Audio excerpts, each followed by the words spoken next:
कैसे तैयार की गई शीना के कत्ल की साजिश, जंगल में कहां और कैसे ठिकाने लगाई गई शीना की लाश, और अब पुलिस की जांच इस मामले में कहां तक पहुंची है।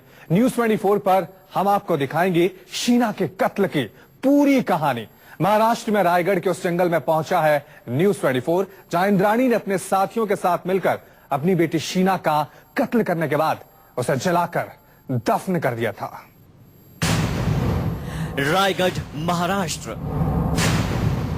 मुंबई से चंद घंटों में ही इस घने और सुनसान इलाके में पहुंचा जा सकता है। चंद घंटों में ही इस घने और सुनसान इलाके में पहुंचा जा सकता है, लेकिन पेन खोपोली हाईवे के दोनों ओर मौजूद इस जंगल में इलाके के लोग दिन में भी आने से डरते हैं, क्योंकि इस घने जंगल में आए दिन पुलिस को मिलती है लाशें। कत्ल के बाद कातिलों के लिए लाशों का डंपिंग ग्राउंड बन चुका है ये घना जंगल। साल 2012 में भी गांव वालों ने यहां एक जली हुई लाश की खबर पुलिस को दी थी। कत्ल के बाद गुनाहों के निशान मिटाने के लिए उस लाश को पेट्रोल डालकर जला दिया गया था।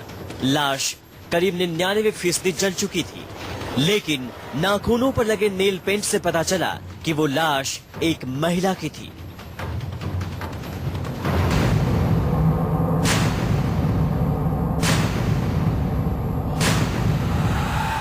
शीना मर्डर केस में सबसे बड़ा सबूत पुलिस को 3 साल पहले ही इन जंगलों से मिल चुका था, लेकिन पुलिस जांच आगे बढ़ाने में नाकाम रही और शीना के कातिल कानून के शिकंजे से बाहर चैन की सांस लेते रहे।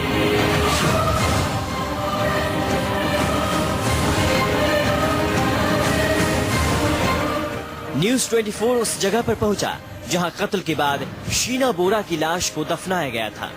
पुलिस इस इलाके में खुदाई कर आरोपियों के गुनाह के निशान तलाश रही है। बताया जा रहा है कि ये वही जगह है जहां शीना की लाश को कातिलों ने ठिकाने पर लगाया था। इस जंगल में दिखाई दे रहे गड्ढे भी बिल्कुल ताजे हैं, जिन्हें पुलिस ने सबूतों की तलाश में खोदा है। फोरेंसिक लैब की टीम मुंबई पुलिस ने खुदाई की है और बताया जा रहा है कि खुदाई में कई हड्डियां, कई सैंपल्स, कई अवशेष बॉडी के मिले हैं जो मुंबई में फोरेंसिक लैब को मुंबई पुलिस सौंपेगी। इस पूरे केस को 3 साल का वक्त बीत चुका है, जब पहले लोकल लोगों की कंप्लेन पे पेन पुलिस स्टेशन ने शीना बोरा के अवशेष कलेक्ट किए थे।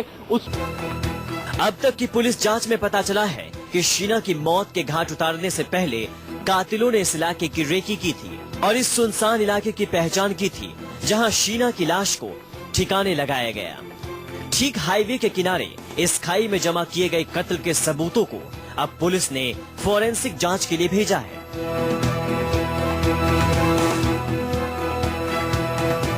3 साल बाद ये पूरा मामला निकलकर सामने आ रहा है। मुंबई पुलिस की टीम लगातार इस पूरे इलाके में खुदाई कर रही है और ये पता लगाने की कोशिश कर रही है कि शीना बोरा से जुड़े कुछ भी अवशेष मुंबई पुलिस के हाथ लग जाए, जो इस पूरी जांच में सहयोग कर सके।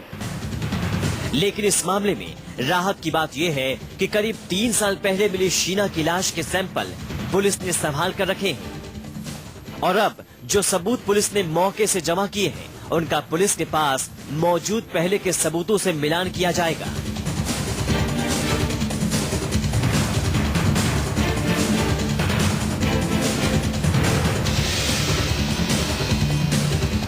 जाहिर है ये जंगल बाहर से देखने में जितना खूबसूरत लगता है उतना ही खतरनाक है।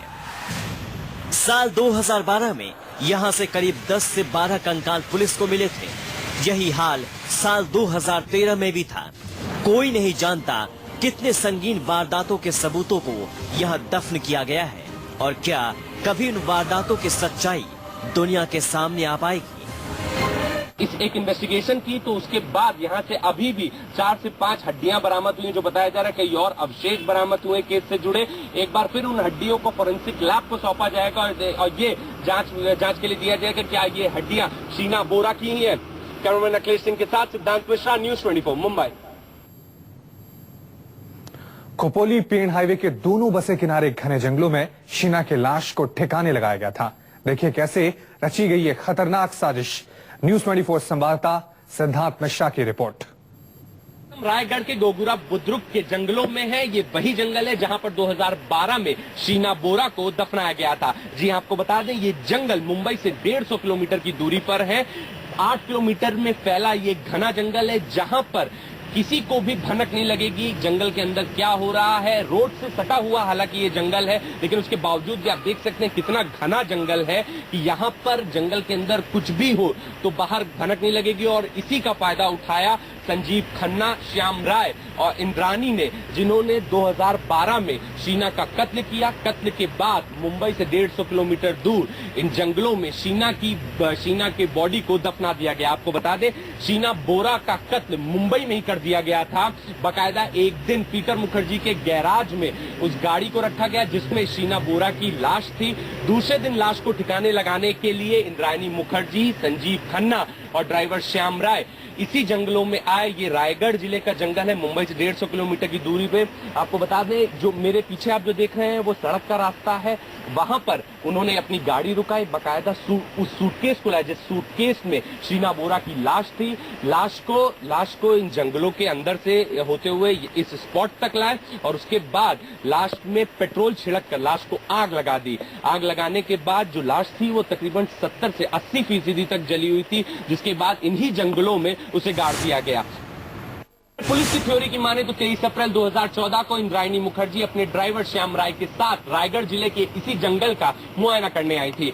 इंद्रायणी मुखर्जी ने फुल प्रूफ प्लान बनाया था शीना बोरा को मार के दफनाने का। यही वजह है कि कत्ल से 2 दिन पहले बाकायदा जंगल का मुआयना करने आई थी, इस पूरी सड़क का मुआयना करने आई थी कि कहां पर लाश को ठिकाने लगाया जाए कि किसी को पता न चले। ये एक सोची समझी साजिश के तहत प्लान किया गया था। 23 अप्रैल को रेकी की गई। ड्राइवर और इंद्रायणी दोनों वापस मुंबई गए और संजीव खन्ना को कत्ल में शामिल किया गया। कत्ल के लिए संजीव खन्ना को बाकायदा कोलकाता से मुंबई बुलाया गया।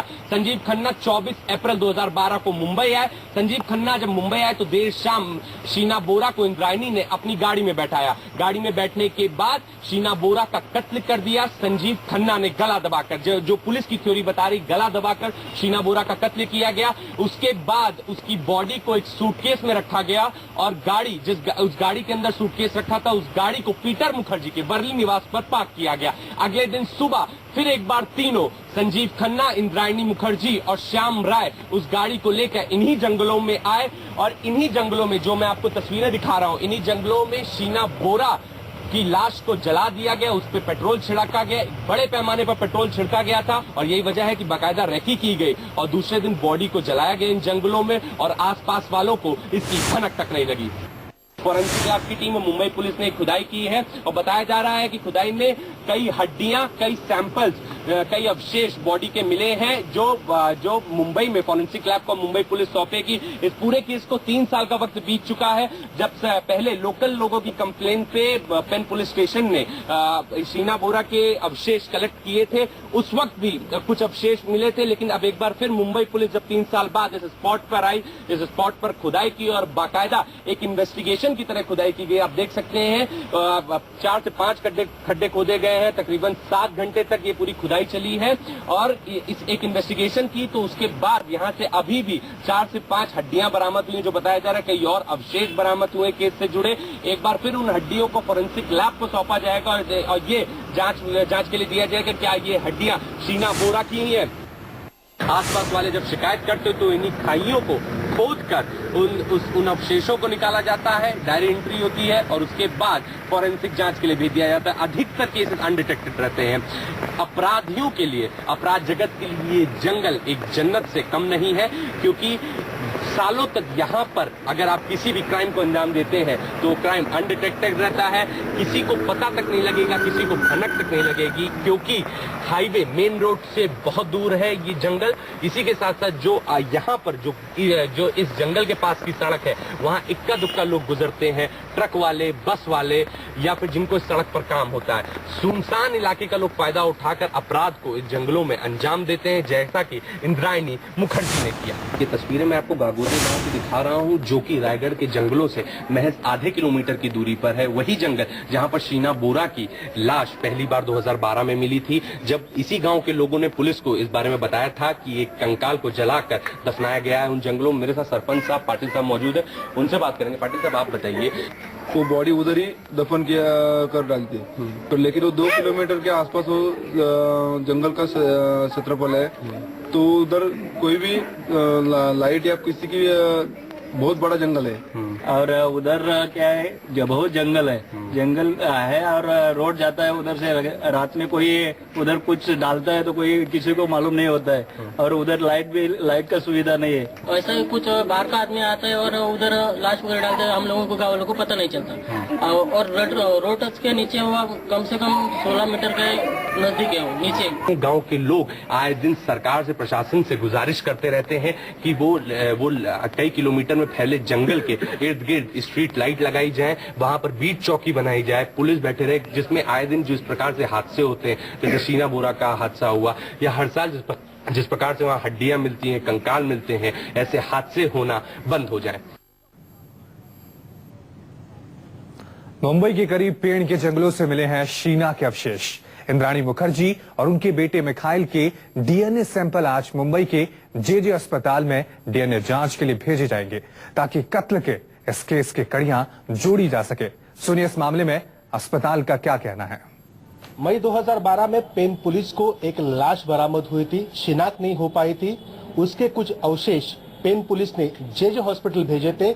आज भी अवशेष जेजे हॉस्पिटल में है। हमारे साथ मौजूद है डॉक्टर तात्याराव लहाने, पद्मश्री, ये यहाँ के डीन है। ये बताएंगे कि आखिरकार वो अवशेष अब है और कहाँ है। इसके बारे में सर हम जानना चाहेंगे, इनके जो अवशेष है वो अवशेष आपके पास कब भेजे गए थे और अब वो अवशेष कहाँ है?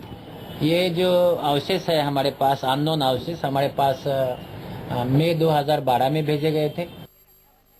12 में आने के बाद उनका हमने जांच करने के बाद दिसंबर 13 में हमने उनको रिपोर्ट भेजा था कि इसमें हम सेक्स डिटरमाइन नहीं कर सकते, एज भी नहीं कर सकते, क्योंकि जले हुए है। ये अवशेष क्या क्या है उसमें हम बताएंगे। अवशेष में कुछ बोन है और कुछ दांत है, कुछ बाल है, ये हमने उनको दिए है। जब ये अवशेष आपके पास आए थे तो क्या क्या टेस्ट उसमें की गई और कितने दिन तक ये टेस्ट चली और क्या रिपोर्ट आपने ऊपर भेजी थी? में जो है वो तो जले हुए थे, इसलिए इसके बहुत ज्यादा टेस्ट नहीं करते, लेकिन उसमें हम मैसरेशन बोल के रहता है, उसको हम रखते हैं। कितना फायदेमंद रहेगा डीएनए के लिए, पहचान दिलाने के लिए? नहीं, अगर डीएनए में ये अगर ये ऐसा हो जाता है कि ये शीना के कोई रिश्तेदार और उसके साथ डीएनए मिलता है तो ये बोला जा सकता है कि ये शीना के अवशेष है। लेकिन आज तो मुझे लगता है कि वो डीएनए जब भी टेस्ट पॉजिटिव आएगा उसी के बाद उसका कोई फायदा हो सकता है। आज तो ये अननोन है। ये थे पद्मश्री डॉक्टर तात्याराव लहाने। इनका ये कहना है कि 2012 में मई महीने में पेन पुलिस ने इनको एक अननोन बॉडी के अवशेष भेजे थे, जो आज भी उनके पास है। फिलहाल वो अवशेष की मांग पेन पुलिस ने की है और जल्द ही ये अवशेष उन्हें सुपुर्द किए जाएंगे। विनोद जगदाले, न्यूज़ 24, मुंबई। वरिष्ठ पत्रकार वीर सांघवी ने यह दावा किया है कि बचपन में इंद्राणी मुखर्जी का यौन शोषण उसके सौतेले पिता ने किया था। वीर सांघवी इंद्राणी पीटा मुखर्जी के INX मीडिया के CEO भी रह चुके हैं। बेटे की कत्ल की मास्टरमाइंड मां, सालों तक पति को गुमराह करने वाली बीवी, बेटे बेटी को अपने भाई बहन बताने वाली महिला, फर्श से अर्श तक के सफर में कपड़े की तरह पति बदलने वाली महत्वाकांक्षी एक औरत। बात इंद्राणी मुखर्जी की हो रही है, जिसकी जिंदगी किसी फिल्म की कहानी से कम नहीं है, जिसकी शख्सियत किसी उपन्यास के किरदार से 19 नहीं। हर दिन इंद्राणी से जुड़ा कोई राज का पर्दाफाश होता है जो लोगों को हैरत में डाल देता है। और इस बार इंद्राणी के पिछले जिंदगी का एक ऐसा ही राज सबके सामने आया है और इस राज का खुलासा करने वाले हैं वीर सांघवी। वरिष्ठ पत्रकार वीर सांघवी इंद्राणी और पीटर मुखर्जी के मालिकाना हक वाले NewsX चैनल के CEO रह चुके हैं। वीर सांघवी ने एक इंटरव्यू में यह खुलासा किया है कि इंद्राणी मुखर्जी का बचपन में उसके सौतेले पिता ने यौन शोषण किया था। वीर सांघवी के मुताबिक इंद्राणी के पिता ने उस वक्त घर छोड़ दिया था जब वह बहुत छोटी थी। इसके बाद उसकी मां ने अपने पति के भाई से शादी कर दी। उसने कहा था कि वह अपने पिता से फिर कभी नहीं मिली और उसके सौतेले पिता ने उसके साथ छेड़छाड़ की। इंद्राणी ने बहुत कम उम्र में अपना घर छोड़ दिया था क्योंकि उसकी मां कभी उसका पक्ष नहीं लेती थी वो बहुत कम उम्र में ही कोलकाता आई और संजीव खन्ना से मिली। वीर सांघवी ने इंद्राणी के बारे में कई और खुलासे किए हैं। सांघवी के मुताबिक इंद्राणी कई तरह से एक विचित्र महिला थी। उसने हम लोगों से कहा था कि वह गुवाहाटी में एक समृद्ध असमिया परिवार से है। उसने हम लोगों से कहा था कि उसके परिवार के पास खेत और बागीचे हैं। वीर सांघवी के ये खुलासे इंद्राणी के गुजरी जिंदगी पर परेशानी डालते हैं। आने वाले दिनों में और खुलासे होने की उम्मीद है जो शीना बोरा हत्याकांड की परतें खोल सकती है। Bureau report, news 24।